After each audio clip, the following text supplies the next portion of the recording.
Hello and welcome. You found the Social Work Podcast. My name's Jonathan Singer, and I'll be your host as we explore all things social work. In today's podcast, I speak with Dr. Edward Seitz about grant writing. We talk in general terms about grant writing strategies and discuss the three sections most commonly found in grant applications: the narrative, the budget, and the appendices. Now, although grant writing is not usually the first thing I think of when someone mentions a good time, I found Dr. Seitz's insights and clear descriptions to be inspiring. And perhaps that's because Dr. Seitz has devoted his entire career of nearly 50 years to child welfare practice, education, and research, the last 41 years of which have been as a faculty member at the University of Pittsburgh School of Social Work, where Dr. Seitz was a full professor from 1978 until his retirement in 2006.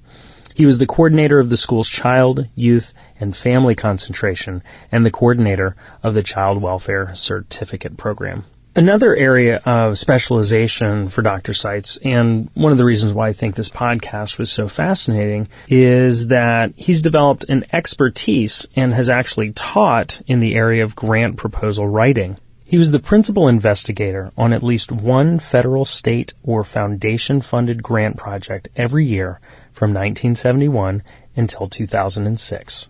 He taught grant proposal writing for over 30 years to graduate students from throughout the schools and departments of the University of Pittsburgh. At his retirement, he was the principal investigator of 9 projects and programs with total annual budgets of over $30 million and a statewide staff of nearly 100 faculty and professional staff. These projects included research, degree, and training programs in collaboration with 16 universities and provided over 35,000 days of training annually to 4,000 public child welfare employees and 9,000 foster parents in all of Pennsylvania's 67 counties, as well as baccalaureate and master's degree programs for hundreds of child welfare workers annually. Dr. Seitz has not only written hundreds of proposals, but he's been a proposal reviewer for the federal government, state agencies, foundations, universities, and private agencies. And currently, Dr. Seitz serves on the board of a foundation and is engaged in institutional advancement work in higher education. And now, on to our interview with Dr. Edward Seitz about grant proposal writing. It seems like grant writing is both a specialty skill and at the same time something that almost anyone can do. For example, I know people who have jobs as grant writers, and I also know people who write a grant because they're passionate about getting funding for a specific project. You're right. Grant proposal writing is in some ways paradoxical. That's because it's deceptively and disarmingly simple on the one hand, and at the same time incredibly nuanced and complex. Anybody can write a proposal, but not everybody will be able to prepare more advanced and technical proposals without practice and perhaps without professional supports. But no one should be intimidated from undertaking proposal writing. Think about it. We all make proposals thousands of times in our lives, and all proposals have roughly the same elements. Teenage youth proposing to their parents that they be permitted to do this or that based on some rationale, even if it's all the other kids are doing it, are making a proposal. One lover proposing marriage to another is doing about the same thing. A student presenting an idea for a paper to his teacher for approval is making a proposal. An automobile salesperson offering a potential customer a sales package is making a proposal. An employee requesting or suggesting an increase in pay from her employer based upon her performance, increase in duties, or some other rationale is making a proposal. The bottom line, Jonathan, is that starting in childhood, we all make, receive, evaluate, and accept or reject thousands of proposals from childhood on in our personal, business, and professional lives. We are all already experienced proposal makers and have nothing to fear in writing a grant proposal. You know, when you put it that way, it seems like anyone can make a proposal. I guess the trick is to know what the components and strategies are for writing successful proposals. Jonathan, I think the best way to demystify proposal writing so no one will be intimidated by it, and to unlock writer's block if anyone should be experiencing that, is to remind ourselves that all proposals are basically the same. Marriage proposals, vacation proposals, business proposals, research proposals, grant proposals, and all other proposals have essentially the same elements. We are all familiar with them and all use them almost as second nature. That's because they're very logical. Anyone who can think logically can write a good proposal. Just listening to this podcast can't make anyone a star proposal writer. I taught this material for years as a term-long graduate course. Day-long and week-long seminars on the topic abound. There's quite an abundance of written material available on proposal writing. What I will try to do today is unpack the subject a bit by looking at some of the strategies and component parts of proposal writing. Perhaps the first strategy is to take a strong, positive stance on something of importance. A grant proposal writer is a purveyor of ideas. The writer is selling an idea or ideas. It's the writer's hope that a funder will like the idea enough to buy it or purchase it, to pay the author to deliver or carry out the idea. There are two important elements to this seemingly simple statement. The idea person is in the driver's seat. It is the author's creation. If you're the author, you must confidently, authoritatively, convincingly put forth or sell your idea. At the same time, the prospective funder is in the market for ideas. The funder has to pick and choose, but most funders, government agencies and foundations, for example, are required by law to give away the money which is entrusted to them. The funders need to disperse their money responsibly in order to achieve some goal or goals, and the proposal writer has an opportunity to demonstrate that she or he has an idea that is just exactly what the funder needs. The funder needs. The proposal writer and the funder need each other. They're complementary. Proposal writers need not be intimidated by funders. Funders are partners, colleagues, fellow travelers, not the enemy to be overcome or tricked or seduced. The proposal writing, proposal review, and decision-making process is a straight business arrangement between two parties, just as the execution of a funded proposal is another part of the business cycle. So the first step in proposal writing, after getting over any initial hesitation, is to have an idea. Right. But remember that your idea will later have to be operationalized into some project or program. Refining the idea usually involves consulting with others in the author's base organization and elsewhere if needed. So if I have a great idea, why would I need to consult others? Well, for one reason, individuals rarely receive grants. Organizations receive grants and administer grants that individuals implement. Good proposal writing is rarely a solitary process. It's a group process for legal, corporate, professional, practical, and other reasons. So let's say I have an idea. What's the next step? Well, with a good idea in hand, the author now goes in search of suitable funding. There are hundreds of thousands of sources of funds, but each has its own specific goals and interests. There are many directories and reference works detailing the particular interests of each funder among the thousands possible. The task is to narrow the prospective funders to the one or few most promising and those that are most closely matched to the author's own ideas and goals. Now, I know that for mental health research, the National Institute for Mental Health is one of the biggest funders of research ideas. And I've also heard of foundations like the Robert Wood Johnson Foundation, the Heinz Foundation, the Ford Foundation, among others. I guess I'd have to know what kinds of projects these places fund before I ask them for money, right? Yes. Having identified a prospective funder, the author takes the third step, which is to obtain detailed information about and from that funder. This includes such things as funding history, published interests and priorities, size of grants available or customarily made, and the specific guidelines, instructions, and possibly forms that the funder expects those making proposals to follow and use. These can vary from a one-page outline to a detailed book-length set of directions. So where would I find information about these funders? Resources for this research phase include the Catalog of Federal Domestic Assistance Programs, Foundation Directories, the Federal Register, Requests for Proposals, sometimes called or abbreviated RFPs, and the annual reports of foundations and other funders. Many of these are available on the Internet at public and university libraries, branch library collections of the Foundation Center in New York, which is an organization of foundations that seeks to represent the interests of foundations and reach out to the public.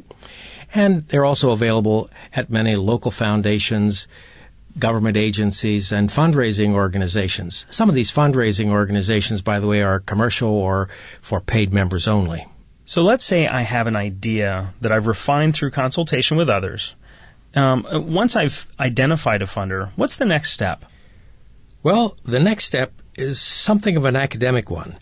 The question you need to answer in this step is, do the author and the organization really want this proposal to be funded?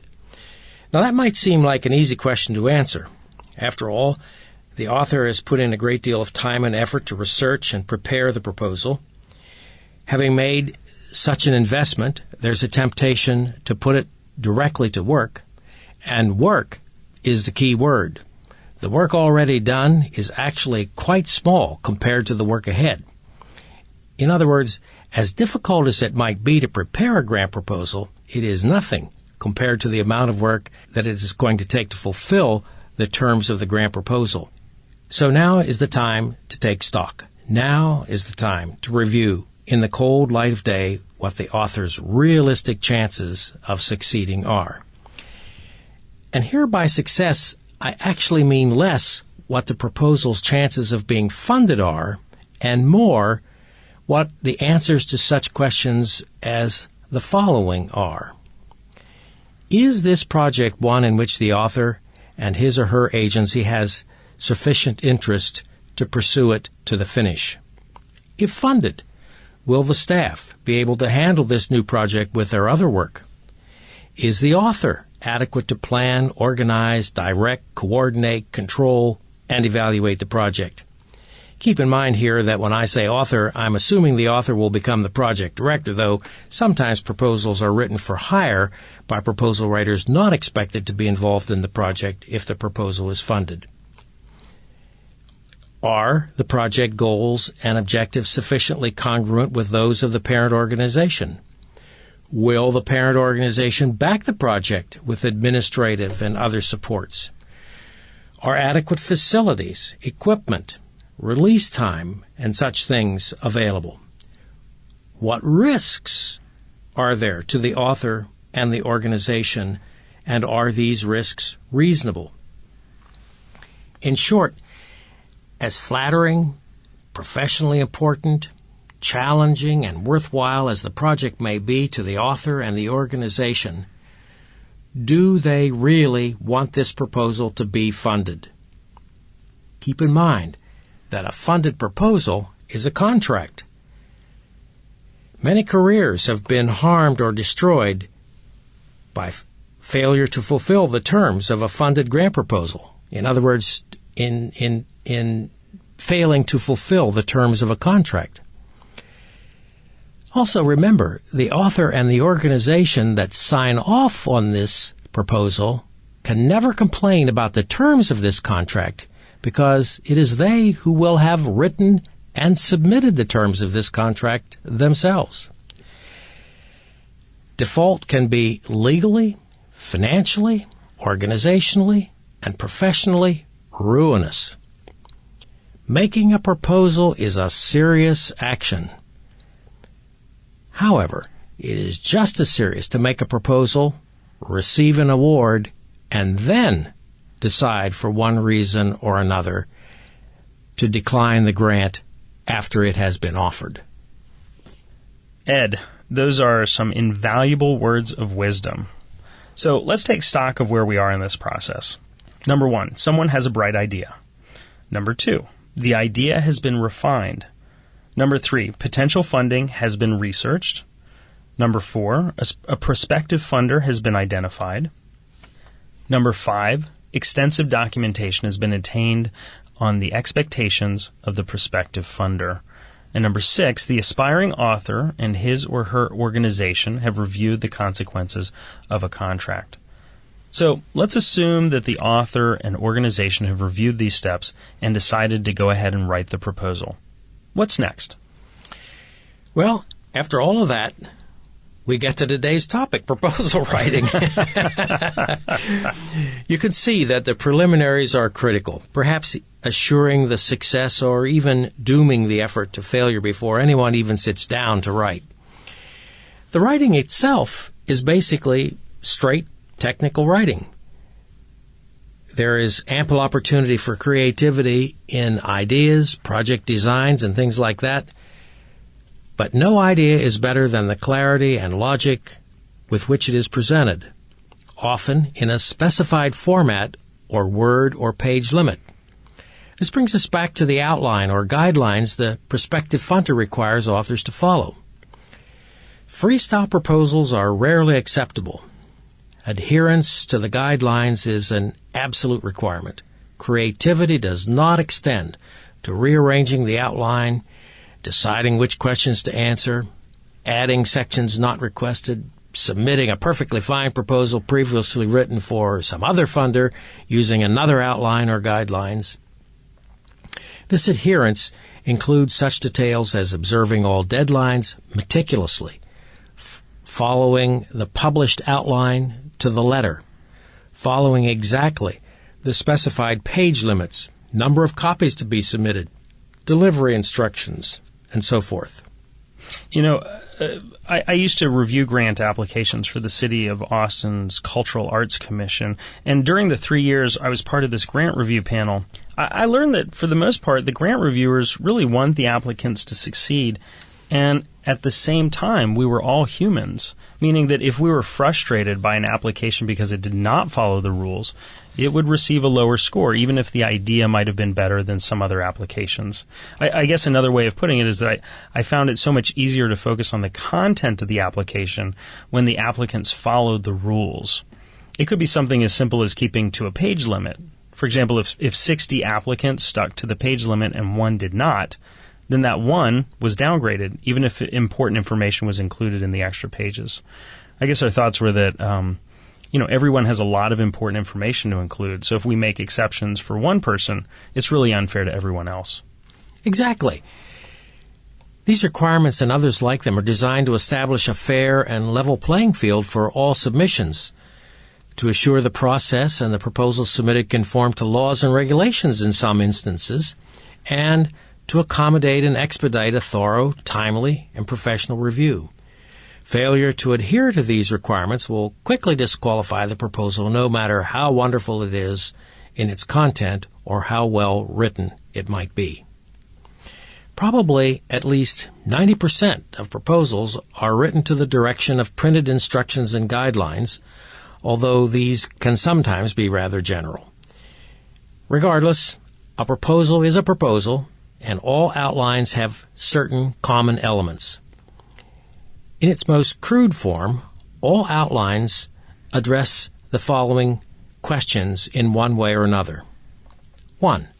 Who are you, and what qualifies you to present this proposal?